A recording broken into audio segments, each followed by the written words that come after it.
Hello ફૂડી friends, ક્રિષ્નાકા kitchen ખજાનામાં તમારું સ્વાગત છે. આજે આપણે બનાવીશું એકદમ મલાઈદાર દાણેદાર કલાકંદ. જો તમને મારા વિડીયોઝ પસંદ આવતા હોય તો લાઈક કરો, શેર કરો અને સબસ્ક્રાઈબ કરો. તો ચલો ફટાફટ જોઈ લઈએ કલાકંદની રેસીપી, જેને આપણે 3 દિવસ સુધીને ફ્રીજમાં સ્ટોર કરી શકીએ છીએ. પણ આઈ એમ વેરી શ્યોર કે સ્ટોર કરવાની જરૂરત જ નહીં પડે, બનતામાં જ બધો ખવાઈ જશે. તો ચલો જોઈ લઈએ એની રેસીપી. તો સૌથી પહેલા આપણે પેનની અંદર 4 કપ જેટલું આપણે દૂધ લઈશું. અત્યારે મેં ફૂલ ફેટ વાળું દૂધ યુઝ કર્યું છે. હવે આપણે એને એક ઉભરો આવે ત્યાં સુધીને ગરમ કરવાનું છે. દૂધમાં ઉભરો આવી ગયો છે. હવે આપણે ગેસ ધીમો રાખી અને અહીંયા મેં 1 ટેબલ સ્પૂન વિનેગર અને 2 ટેબલ સ્પૂન પાણી એવી રીતના મિશ્રણ રેડી કર્યું છે. હવે આપણે 1 ટેબલ સ્પૂન દૂધની અંદર એડ કરતા જઈશું અને આપણે હલાવતા જઈશું. એક સાથે આપણે વિનેગરનું સોલ્યુશન અંદર એડ નથી કરવાનું. 1 ટેબલ સ્પૂન આપણે નાખતા જઈશું અને હલાવતા જઈશું. ધીમા ગેસ પર આપણે જો પનીર બનાવીને રેડી કરીશું તો એકદમ સોફ્ટ પનીર બનીને રેડી થશે. જો તમે ફૂલ ગેસ ઉપર પનીર બનાવશો તો ઘણી વખતે પનીર ચૂઈ થઈ જાય છે, એકદમ ચવડ થઈ જાય છે. તો આપણે ઓલવેઝ ગેસ ધીમો રાખીને અથવા તો ગેસ બંધ કરીને આ પ્રોસેસ કરવી, તો એકદમ સોફ્ટ પનીર આપણું બનીને રેડી થશે. તો આવી રીતના 1 ચમચી આપણે વિનેગરનું સોલ્યુશન અંદર એડ કરતા જઈશું અને દૂધને ફાડતા જઈશું.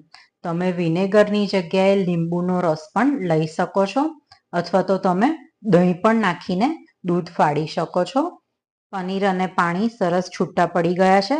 હવે આપણે એને ગાળી લઈશું. હવે આપણે તપેલીની ઉપર આવી રીતના ગળણી લઈ લઈશું.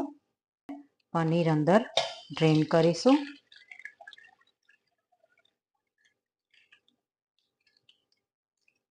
પનીર બધું ગળણીમાં આવી ગયું છે.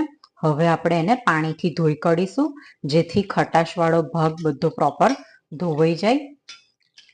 પનીરને આપણે પ્રોપર ધોઈ લીધું છે. હવે આપણે દબાવતા પાણીની બધો ભાગ કાઢી લઈશું.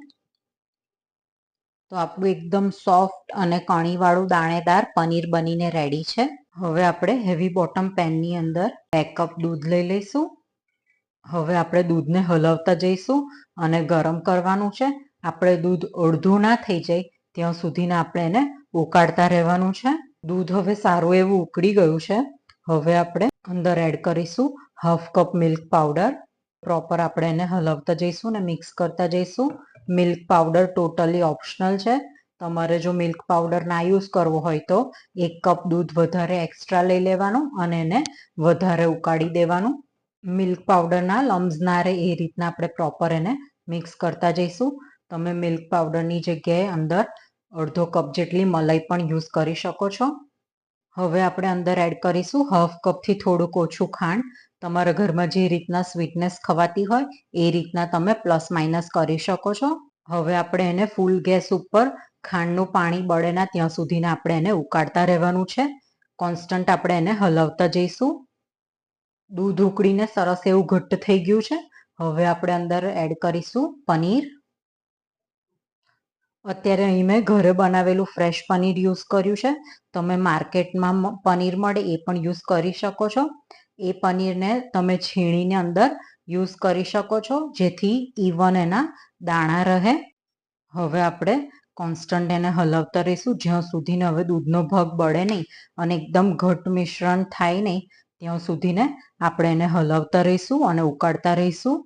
દૂધમાંથી હવે સારો એવો પાણીનો ભાગ બળી ગયો છે. હવે એડ કરીશું ઇલાયચી પાવડર. ઇલાયચી પાવડરને પ્રોપર મિક્સ કરી લઈશું. તમે ઇલાયચી પાવડરની સાથે સાથે કેવડાનું પાણી હોય અથવા તો કેવડાનું એસેન્સ હોય એ પણ તમે લઈ શકો છો. હવે આપણે એડ કરીશું 1 નાની ચમચી ઘી.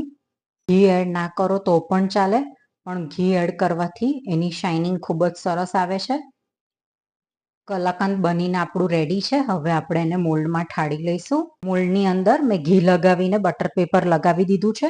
હવે બટર પેપરની ઉપર પણ આપણે ઘી લઈ લઈશું. ઘીને સ્પ્રેડ કરી લીધું છે.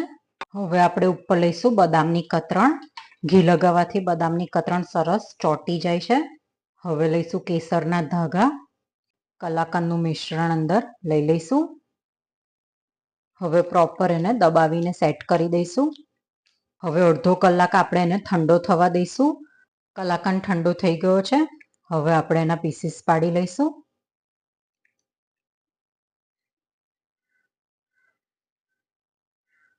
પીસીસ પડીને રેડી છે. હવે આપણે એને અનમોલ્ડ કરી દઈશું. બટર પેપર લગાવવાથી ખૂબ જ ઇઝીલી અનમોલ્ડ થઈ જાય છે. હવે આપણે એને સર્વ કરી દઈશું. ખૂબ જ એકદમ દાણેદાર મલાઈદાર કલાકંદ બનીને રેડી છે. સર્વ કરી દઈએ તો રેડી છે. જોતામાં એકદમ મોઢામાં પાણી આવી જાય એવો કલાકંદ, એકદમ સરસ સોફ્ટ મલાઈદાર કણીવાળો ખૂબ જ સરસ કલાકંદ બનીને રેડી છે.